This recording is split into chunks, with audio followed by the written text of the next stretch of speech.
And now, Mystery Theater.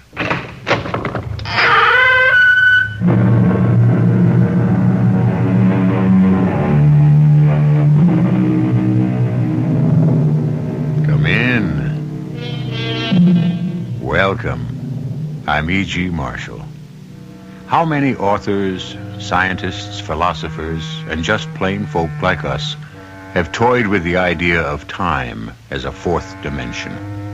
Theory upon theory, from the magnetic fields that open windows, from our everyday world to other worlds of the past or future, to the conception of all periods in time running concurrently like parallel rivers. That last, the theorem of Professor Jennings Andrews, who believed one had only to find the bridges to cross at will among the centuries between the past and the present, or from today to tomorrow. Hello, Steve McDonald speaking. Mac, it's Professor Andrews. Could you drop everything you're doing and come over to my house right away? Well, sure, sir, but what's wrong? It isn't Peg. No. Our girl is fine. It's just that it's time to... Mac, I've got to share my secret with someone, and who else but you? Your secret, sir?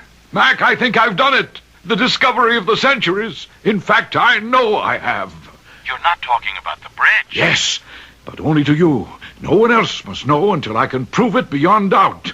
But I'm convinced. I have built a bridge across time.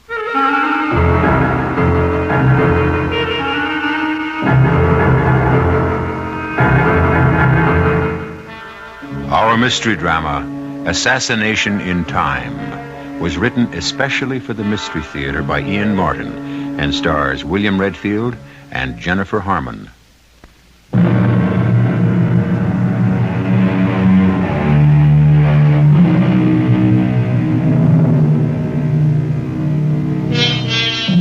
Professor Jennings Andrews may be a familiar name to you, even if you're not interested in the field of metaphysics. For some years now, he has been immersed in a secret project for which unlimited funds have been granted by a top foundation. He has become almost a recluse, except for his daughter Margaret, who runs his house for him, and his prize graduate student Steve McDonald. He has been virtually inaccessible, even in the past weeks, to them. Both of them are worried now as Mac presses the doorbell at his house in answer to the professor's elated phone call.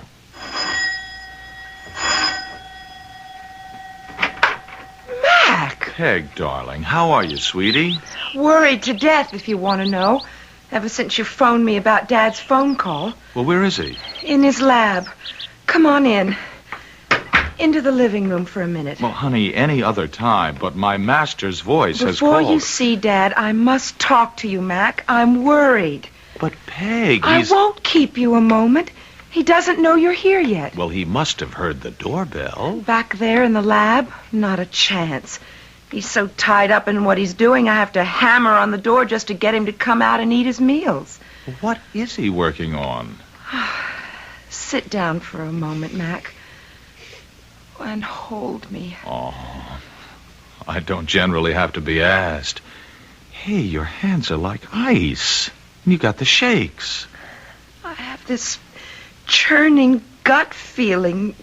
Maybe he's going around the bend. Oh, the professor? Oh, come on, forget it. No, Mac. You've been away for a few months. You don't know what's been going on. Okay. Just clue me in. I don't know how to. Maybe I don't know what it is he's after, except in a general way. All right, so maybe the best thing to do is let me see him as fast as I can and find out. I know. Except, darling, the two of you are such dedicated nuts in this area. I'm scared when you get together, you both might flip out. Oh, what area? His old obsession. I don't know any of the scientific terms. Time travel, fourth, fifth, Lord knows how many dimensions. Science fiction dreams. Whatever he's got between his teeth, he's not letting go of this one. and I don't like to see what it's doing to him. All right. Now, look, let me go talk to Pops and find out just what the devil it is he's messing around with. Make me one promise.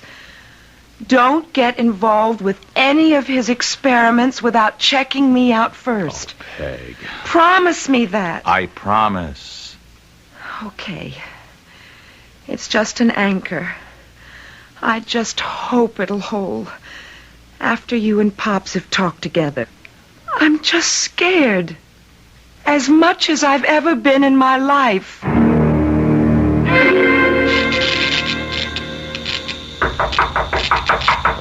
Professor! Hey, Pop! Hey, Professor! Oh, I'm sorry, Mac. I didn't hear you. I was monitoring by ear as well as eye. Well, Yeah. Come in. All right. I'm trying to get him stabilized, you see. I don't know where he is. He? Who's he? Marco Polo. What? Who? Marco Polo. Well, the humanoid or robot or whatever you want to call him stretched out on the astronaut's couch inside that isolation room there. I called him Marco Polo because he... Yes, but of course you can't see him now. Well, of course I can't, Professor. There's nothing there.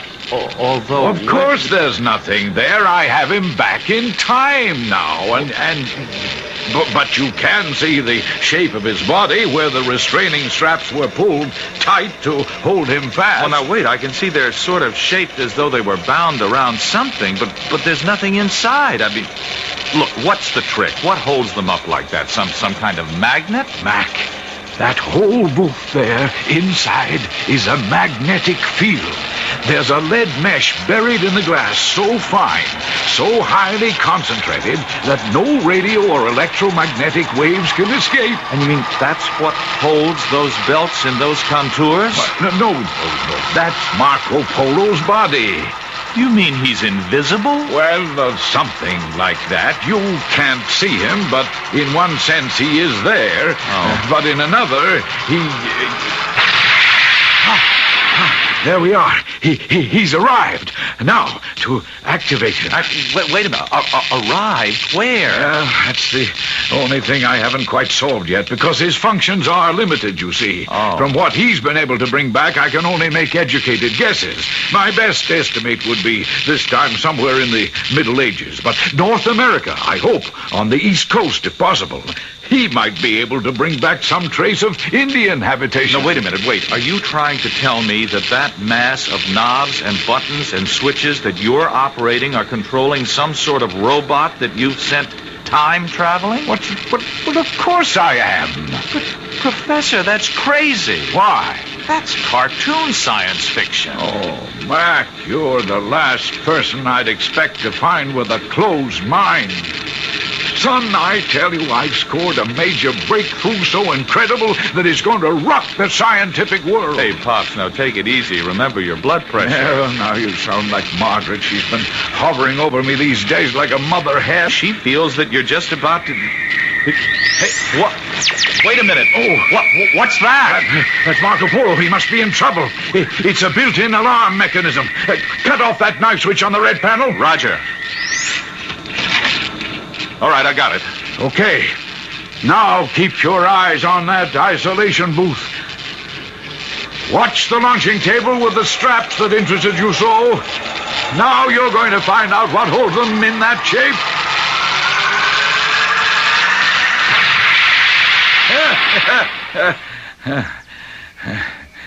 Well, by damn, he's there. Just as you said he'd be. Yep. It's a good thing he's only a humanoid, or all I'd have brought home through time would have been a dead man. You see what's sticking out of his chest? Yes, an arrow. Yeah. Well, I'm getting better. I may have missed by a century or two, but at least I got the place pretty near right. Dad? Mac, are you all right? It's fine, honey. There's nothing to worry about. No problems, honey. I don't want her in here yet. Yeah, but Pop, she's already... Dad, are open this door and let me in. But I can't, honey. Now be reasonable. I'm in the midst of an experiment. Look, she's got to find out I sometime. don't want her to know until I've talked this through with you. But after this... You mean our friend with the arrow in him? Yeah. What I had in mind is too risky. Look, Professor, give me a moment with Peg to cool her down, and I'll be right back to talk it out.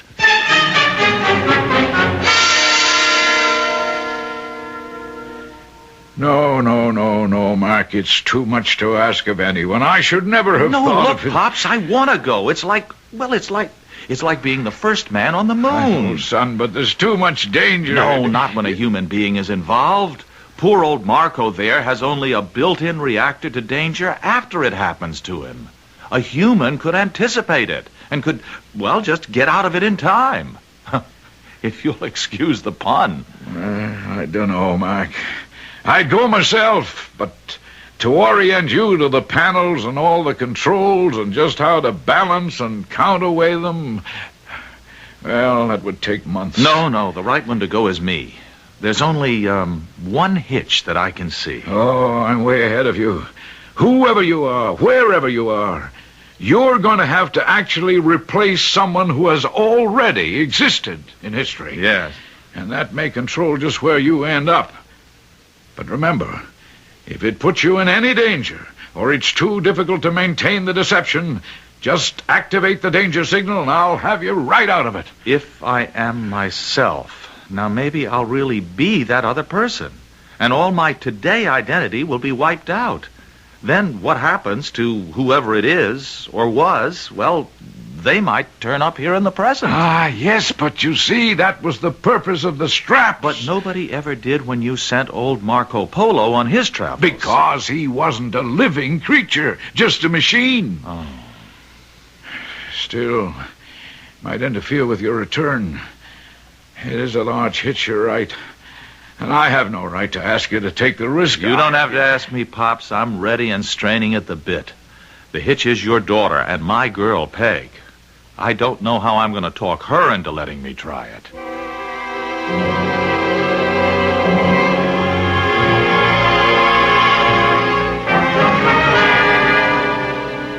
I honestly think you're both kooky. Peg, this is a breakthrough in science that's going to make your father a figure in history that dwarfs Newton, Einstein... And you have to be a part of it. If I opposed you on this, if I stopped you, you'd never forgive me. Oh, now, no, don't put it that way, hon. I'm putting it the way it is. Our whole future depends on you taking a trip into the past from which you may never return. Oh, there's practically no chance of that. No, Mac, no hedging. Just like it is. Okay, you can have your trip, but on one condition. What? That I go with you.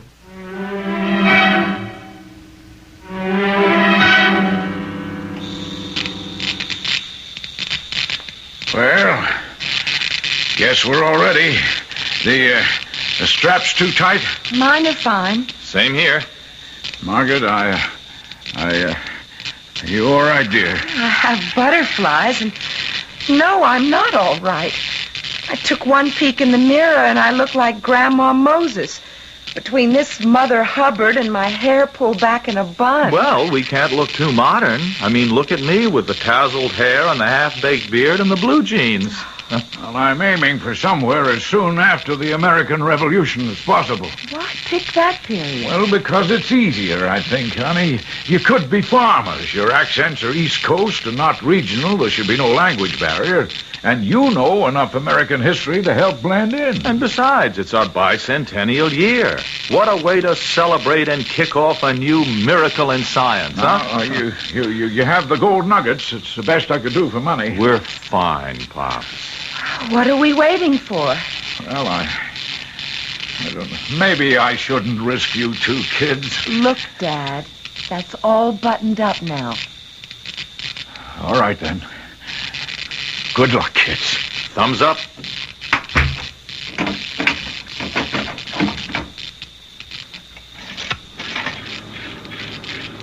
All right.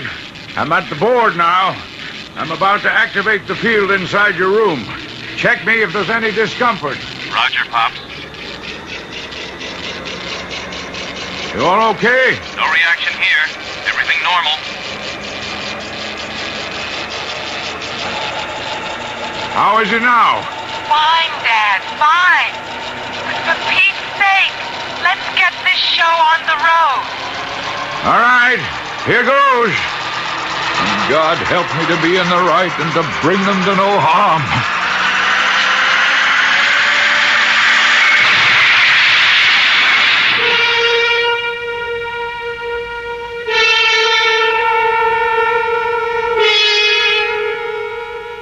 On the road, but to where? Inside the isolation booth, the magnetic field builds, warping time and forcing an opening through it, a window or a door that leads to another world. And suddenly, Mac and Peg are gone. Only this time in their places lie a strange young man and woman, still and as unmoving as death. I'll return shortly with Act 2.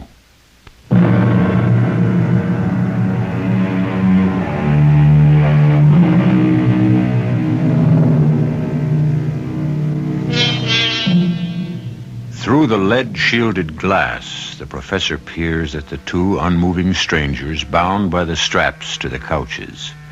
Reflexively, he takes a quick series of pictures with a special camera built into the booth.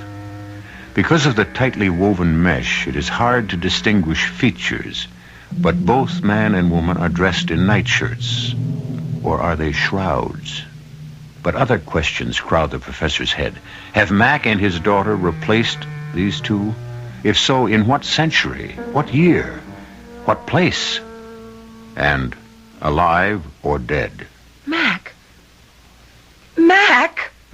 Wake up! Why, Peg? Well, that's just great. You make a dishonest woman of me, and you don't even know who I am. What do you mean? Just in case you haven't noticed, we seem to be in bed together. What? You're right. But where? Where are we? Well, I don't know. And while it's question time, what are you doing with that silly cap on your head? What cap? Wait a minute. Good Lord, I look like the old woman who lived in the shoe. And in that long flannel nightie, you look like you're well on the way to adding to that family. I'm coming back to bed. You shameless hussy. Ooh, I'm freezing. Ooh, you don't know how cold it is outside the blankets.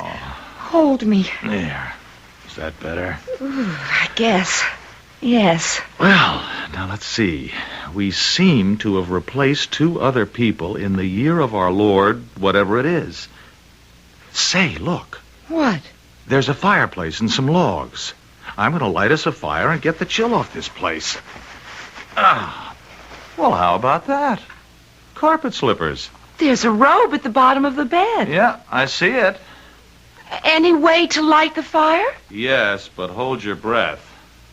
Why? Old phosphorus matches. Lethal as all hell to breathe and probably stink to high heaven. Anyway, here goes. They work, though. Ooh. Wow. Phew. I'll open the window a little. Here. Are we in the country? Nope. City of some sort. Is it very early in the morning? No, the sun's up. I wonder where we are. Well, at least we know it's somewhere past the early 19th century. How? Well, matches weren't invented. At least the phosphorus match wasn't till like the 1830s. Hey, I think I can tell you where we are. Where? Come over to the window and look for yourself. It's marvelous. It's like Philadelphia, No, wait a minute. Look out over there. Almost due south. Oh, why, sure. Even with that scaffolding around it, I can see what it is. It's the dome of the Capitol. So we're in Washington. Yeah, that's what it looks like. Let me think. The old dome was, the original one was copper over wood. Not this baby. That's cast iron. It must be the same one we have today. Only today isn't today. It's what, Peg? When did they replace the dome? Oh, brother. It's a good thing I've been teaching history in school this year. Let's see. They started it in 1856, I think. Uh-huh. And it took nearly 10 years to complete, or 9, I guess. And it's darn near finished, so that would make it about, say, 1864, around there? Well, it wasn't finished till 65. Uh-huh. I don't know exactly when. Oh, Mac, look. That must be the monument. What, the Washington Monument? Oh, no, it's less than a third the size. Well, they stopped work on it for about 25 years. Oh. Well before the Civil War. Look at that, Mac. Union soldiers. Civil War, all right. We're right back in the middle of history in the making. Oh, honey, we can't pass this up. Yes, but, Mac, darling, it's all out of whack now. Don't you see? We aren't us anymore. I mean, we're someone else, and we don't even know who. We haven't even got clothes. I'll bet we do. Now, let's have a look in that closet. And there's a carpet bag on the chair. And there's a jacket there, too. So there must be a wallet or some kind of identification. But what good would that do? I mean, even if they fitted us, how could we pretend to be someone else to people who must know us and would recognize us right away? Mr. and Mrs. Downing? Well, at least now we know our names. Yes? It's your landlady.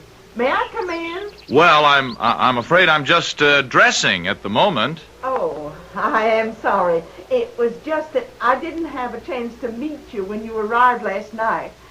I hope my daughter saw you comfortably settled. Why, yes, everything is most comfortable. I didn't mean to bother you, but Anne said she had such a brief acquaintance with you that she had little chance to inform you about the habits of our little boarding house. Boarding house? Shh. I just wanted to let you know that we serve breakfast in the dining room on the main floor between 8 and 9. Oh, what time is it now? Just 7:45. I and the other guests will look forward to meeting you formally then. And forgive me if I've disturbed you. Not at all. You've been most helpful. Ask her name. Not at all. See you later. Mrs. No, it's too late, Peg. She's gone. Okay. This is our chance. Our chance for what? To see what we can do about establishing our new identities. To find out if we can risk going down to breakfast and get away with being who we're supposed to be over 50 years before either of us were born. Let's, with apologies to the real Mr. and Mrs. Downing, pour through their possessions and find out just who we're supposed to be.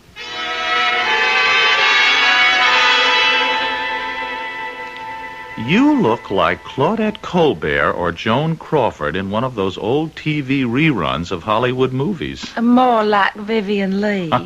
You mean Scarlett O'Hara. I can't make up my mind whether you look more like a dinner bell, a tea cozy, or a pincushion. Okay, laugh all you want, but it isn't funny. I mean, I have a wire cage on under this skirt and about 8 petticoats. Oh, can you hook me up the back? Oh, sure. And I don't know what you're ashamed of.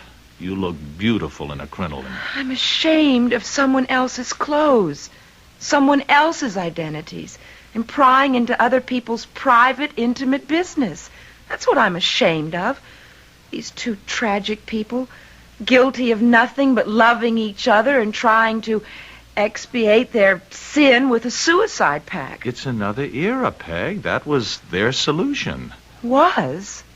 Well, is, of course. These two tragic people of yours are us. I mean, we're living their lives.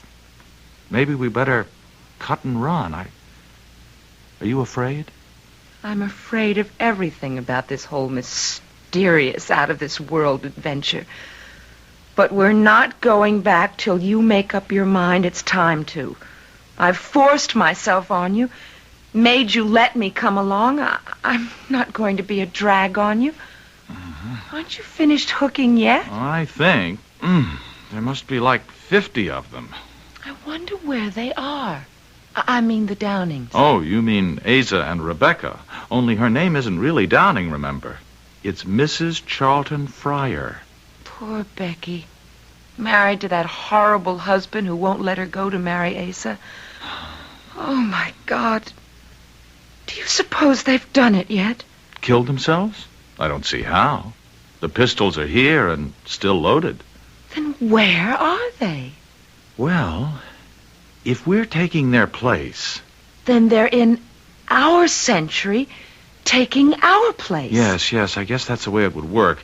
Not necessarily, That but... wouldn't put Dad in any danger, would it? No, I don't see how it could. Not the way he had us strapped to the table. It means one thing, though. We can't stay here too long. What do you mean? Until we go back, Dad can't go into the isolation booth, and the two of them would starve to death, unless, as I said, they're already dead. I don't see how they can be. Or we would be, too. Are we going to risk it? Well, we look enough like them in the photos we saw. And remember, only the landlady's daughter has seen us, briefly, and she's not here. Yes? I thought maybe you didn't have a watch and wouldn't realize what time it is. Well, just a moment. Good morning. Oh, good morning. As a matter of fact, we don't have the time. Well, I certainly didn't mean to bedevil you, but it's near the end of breakfast, so... Oh, my. Aren't you the pretty little thing? Just as my daughter said you were.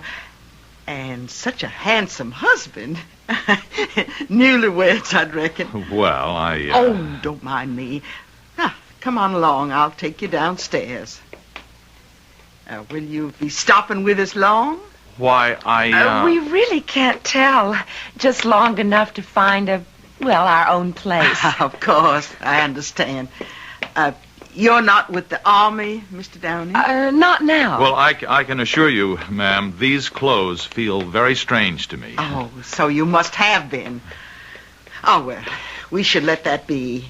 It's no fit subject for discussion now. General Lee has surrendered and the war is over. Here's the dining room. Make yourselves comfortable. These seats be all right? Oh, just fine, thanks. What line of work are you in, Mr. Downing? My husband is a builder. Oh, that's right fine. We'll be needing a lot of you in the days and years to come, especially in the South. Or perhaps your sympathies don't lie in that direction. My sympathies are for the Union, madam, and by that I mean the whole country, North and South. Oh, well, I'm sorry you won't be meeting any other boarders since it's late, but you'll meet the whole little family at dinner. Save for my son, John, who's away on business. Well, dinner's at noon.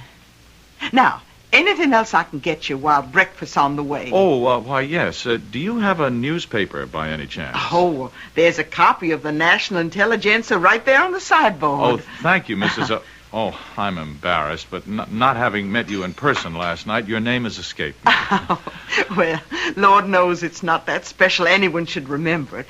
I'm a widow lady named Mary Surratt. Now, if you'll excuse me, I'll get your food. Surratt! Mac, get the paper. Sure. What date is it? Let me see. April 13th, 1865. That makes today the 14th. But what? Oh, my God. April 14th. The day John Wilkes Booth assassinated President Lincoln at Ford's Theater. And we're in Mary Surratt's boarding house, the spot where the whole plot was hatched.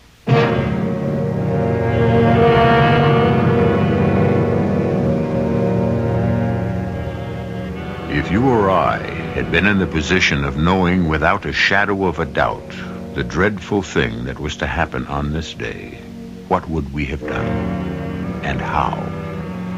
That's the question that faces Peg Andrews and Steve McDonald, time travelers who have it in their power to change history. I'll return shortly with Act 3.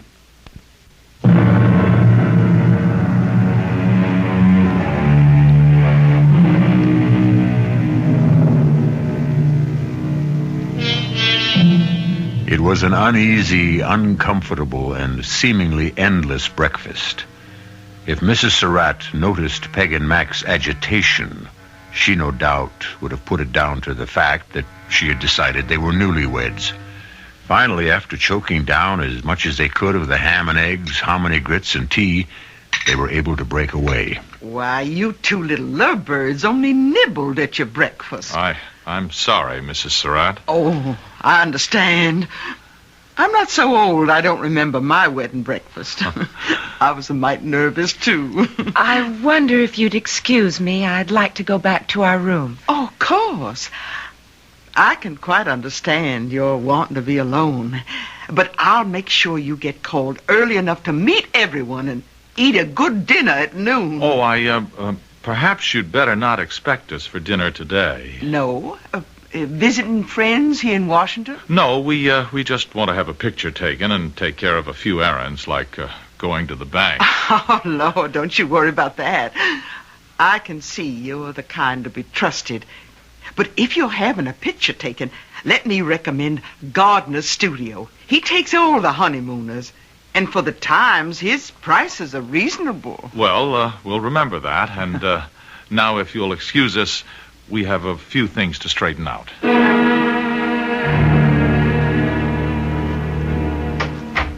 What are we going to do, Mac? What can we do? We've got to try and stop it. How? Well, that's where you can help. Now, how much can you remember of the day of the assassination and the plot? Where people were, who was involved, all of that. Let's forget that for the moment. We've something a lot more immediate to talk about. What? You remember what Dad told us before he sent us back in time? We can't interfere with anything or change anything because everything that had happened back where we were in 1975 depended on everything that had gone before it. So if we stop something major happening in 1865... No, major or minor, it would have to affect the time stream. That's what you mean? Yes. If President Lincoln hadn't been shot, our whole history would have been different. Which maybe wouldn't have been a bad idea. I can think of a lot of things we could have done without.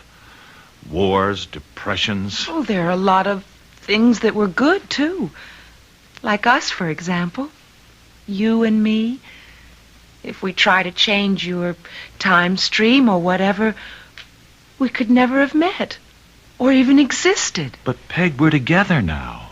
And there are other theories. Only if we could somehow stop Mr. Lincoln's death. We'd be signing our own death warrants. How? Well, you know what Rebecca wrote in her diary? The farewell note she left to her husband telling him of what she and Asa planned to do. Have her shoot him and then die by his hand. If we lock ourselves back here in time, we're signing our own death warrants. We don't know that for sure. It's a chance we're taking. To save Abraham Lincoln? Would you be willing to take it? Yes. As long as we're together. Okay. Then we're agreed. Now let's figure out how to do this. It isn't only Mr. Lincoln. It's Mr. Seward, too. Yes, the Secretary of State. But he didn't die, did he? No, he recovered. When Payne stabbed at him, although he was badly cut up, an iron brace around his neck and his jaw saved his life. Yes. Now what else? Well, a man named Asterod. I don't know. It was a German. I don't remember. He was supposed to kill the war secretary, Stanton. But he didn't have the nerve. Mm-hmm. There was another man named Gerald or Harold or something, but he got cold feet, too. He doesn't count. And, of course, Mrs. Surratt. But she really didn't have much to do with it, did she? They never really proved anything against her. Just that the conspirators had met at her house several times. Okay. There's only one thing to do. What? We're going to the White House and warn the president.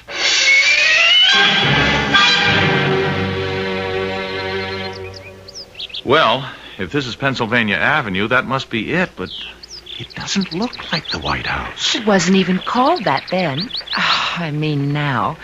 It's called the President's house. What are we going to do? I'm going up to that sentry and try to get in. I'm coming with you. Peg, there might be some danger. Some danger? What else is this whole thing? All right. Let's go. All right, lady, move along. Abe ain't seeing any more petitioners today. Hey, you. Where do you think you're going? I have business with the president. Yeah, you and what's left of the population. Forget it, mister. He's only one man, and anyways, he's tied up in state business. Now move on, will you? Please, officer, it's very important and personal. You can forget the flattery, ma'am. I'm just a plain foot soldier, Union Army, and I got no use for civilians today. Abe needs a rest from him. But this has to do with the president's well-being. Ain't no use of me letting you by anyways. You'd only be stopped inside. Now, listen to me. Supposing we were to tell you that we know there's a plot to assassinate the president. Sure, you'd be one of 100,000 nuts, soreheads, Johnny Rebs in disguise. So move on out before you tempt me to put a musket ball on you just in case you got any notions. Come on, Mac. Well, okay, but just one more question. One is all, brother. Which way is Ford's Theater? Now, there's a good notion. Save your imagination for there, huh? You take Pennsylvania here to 10th, and then a couple of blocks north.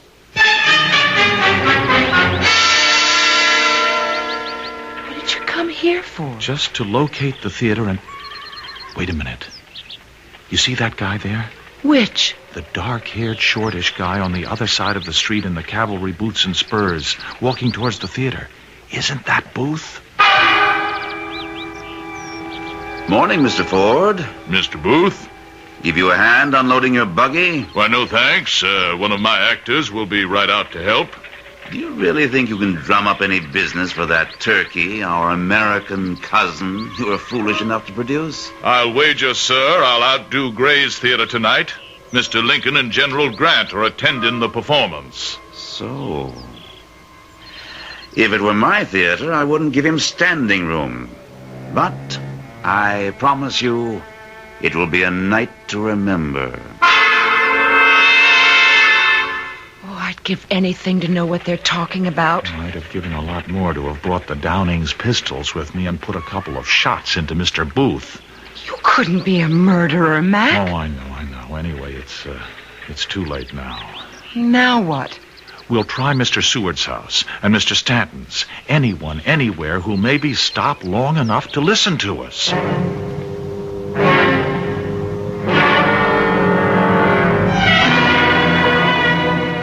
It's incredible, isn't it? Here we are with the knowledge to stop one of the greatest crimes in history, and we can't get anyone to listen to us. Maybe that's the way it has to be. No, Peg. I just can't give up yet. If there was just some way to get to Booth. I don't see how.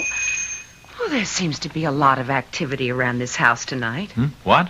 I don't know. Maybe there's a party now that supper's over. The front bell keeps jangling and people keep riding up. Wait a minute. You don't suppose... Look, the conspirators must have had a meeting once they knew Lincoln was going to actually be at the theater. Now, if they were going to... Well, where else? Look out the window, Peg. Easy, boy. Easy. By God, that's what it must be. That's the great John Wilkes Booth himself.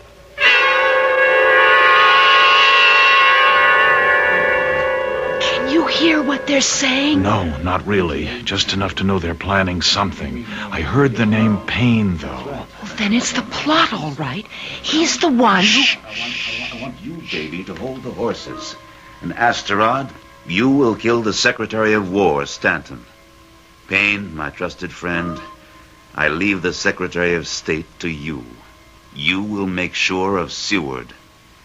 Lincoln, I shall shoot through the head, and General Grant shall be dispatched with the knife. Then down to the stage and to rive the startled audience with the ringing phrase, Sic Semper Tyrannis. And when I leave the stage for the last exit, I shall leave as the most famous man in America and across the world. Now, We must discuss the escape route by the Navy Bridge. Now, Davy. What are we going to do? First things first. Now, come on. Get the pistols and let's get out of here. Why, Mr. and Mrs. Downing, what are you doing downstairs? I thought you were off to bed. Well, we were just going to take a stroll, but it seems a little chill. Come, Rebecca, dear. Put on your wrap against the night air. Mary, what is it? An emergency, Wilkes. I must speak to you alone. What's wrong? My new boarders. They're Yankees, and I think they overheard the plot to assassinate the president.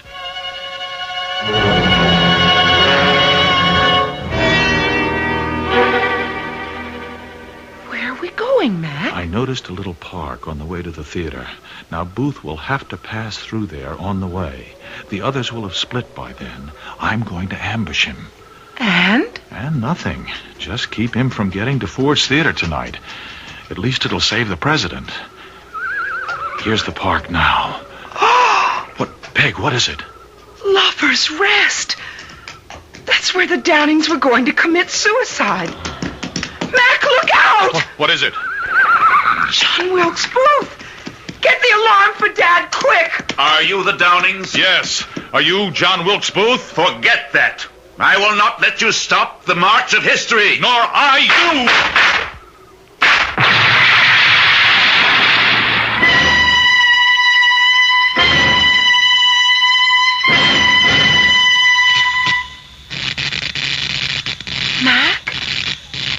Mac, we're back.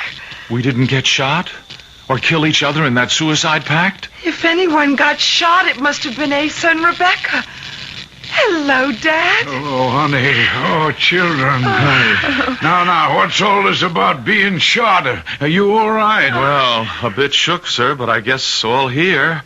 What happened with you while we were gone? Well, sir, I had a couple of strange guests lying on the table strapped down. A girl in a crinoline dress? And a guy in a long-tailed jacket like they wore in the Civil War? Just about describes them. They lay like corpses. So that's all that happened to me. Now, what happened to you? We tried to stop Lincoln's assassination. You what? But I don't guess we succeeded. I mean, nothing's really changed, has it? No, I'm afraid not. President Abraham Lincoln did get assassinated by John Wilkes Booth on April 14th, 1865, the way we've always known. Well, of course, darling. Nothing could change that. After all, it's history.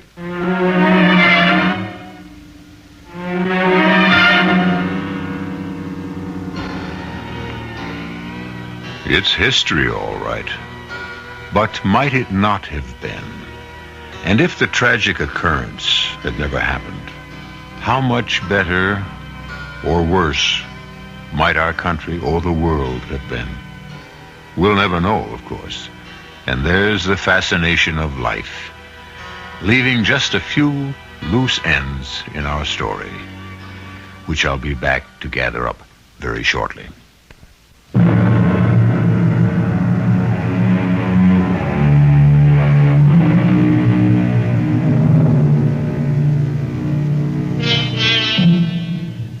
One final footnote.